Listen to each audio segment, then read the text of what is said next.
Alors aujourd'hui, je vais vous donner la meilleure technique au monde pour arriver à gérer vos conversations SMS. Parce que oui, ça c'est une question qui revient tout le temps, c'est qu'est-ce que je dis une fois que j'ai le numéro de téléphone.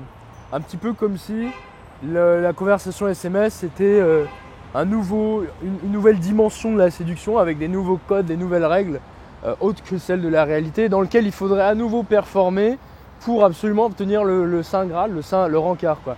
Et en fait, c'est pas un bon état d'esprit. Déjà, la question n'est pas, d'une certaine manière, n'est pas un bon état d'esprit. Pourquoi ça? Parce que ça laisse entendre que vous n'avez pas quelque chose, vous n'avez pas forcément envie de parler avec la fille, vous n'avez pas forcément quelque chose d'intéressant à lui dire. Donc que vous allez vous forcer à trouver des choses à dire pour meubler une conversation, pour à la fin vous dire ok c'est bon, là on a parlé sur 10 pages de SMS, donc je pense qu'elle est prête pour que je la revoie. C'est une erreur d'ailleurs de croire qu'il faudrait absolument investir tant d'énergie dans les SMS pour pouvoir revoir la fille. Voilà, comme si c'était une nouvelle dimension dans laquelle il faudrait à nouveau mettre de l'énergie et de l'investissement pour être sûr de revoir la fille. Donc, à vrai dire, il faut comprendre que tout a déjà été joué dans la réalité, dans la première interaction. Hein, vous n'allez rien construire d'autre. Vous n'allez pas construire plus d'attirance ou plus de... Voilà, ça va pas vous faire gagner plus de points. À la limite, ça peut vous en faire perdre, au contraire. Ça peut vous en faire perdre parce que la personne à qui ça fait chier d'écrire des SMS, mais qui se force, parce que pour lui, c'est le seul moyen de gratter le rencard, hein, bah, c'est comme s'il se justifiait. Moi, je dis ça parce que je l'ai fait. Hein, je jette pas la pierre, je l'ai fait pendant longtemps. Et j'avais ce sentiment du petit garçon qui devait se justifier auprès de madame pour obtenir le fameux rencard, quoi. Et du coup, donc, je faisais tout pour essayer d'être fun, d'être détaché. Alors, elle mettait du temps à répondre, je mettais du temps à répondre, je m'imposais des codes. Je me disais, voilà, il fallait qu'il y ait de la répartie à toutes les réponses.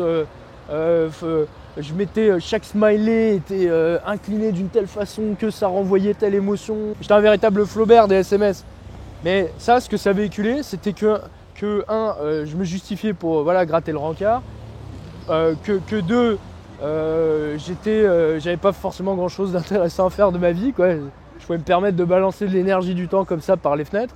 Et presque que j'avais peur de pas la revoir au final. Hein.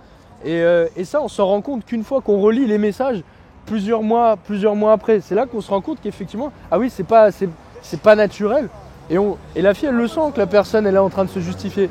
Elle le sent. Donc, relisez les messages plusieurs mois après, vous verrez. Hein. Les conversations SMS, ça peut vite devenir un attrape-couillon pour distribuer de l'attention, de l'investissement gratuitement comme ça, sans réel retour sur investissement. Hein. Donc, si vous n'êtes pas un adolescent, et si les conversations SMS pour vous, c'est qu'un moyen de revoir la fille, ce que ça devrait être à la base, eh bien, respectez-vous et respectez votre temps et n'investissez pas toute cette énergie pour revoir la fille. Voilà. Et donc, le conseil, voilà, la technique, la meilleure technique pour rédiger les meilleurs SMS au monde, c'est le suivant. Écrivez vos textos en marchant, un petit peu comme je suis en train de le faire là. Vous écrivez vos textos en marchant, parce que quand tu marches, quand on marche, on est un peu concentré sur ce qui se passe autour de nous. Là, on regarde les vélos, parce que mon caméraman a failli se prendre un vélo tout à l'heure. Du coup, si là j'écris un texto, je vais le faire comme ça, en regardant d'un œil, et de l'autre, je vais regarder les voitures.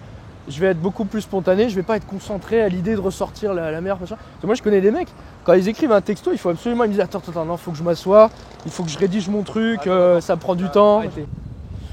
Merde. Donc voilà, merde. On va te casser les couilles. Donc voilà, en conclusion, en conclusion.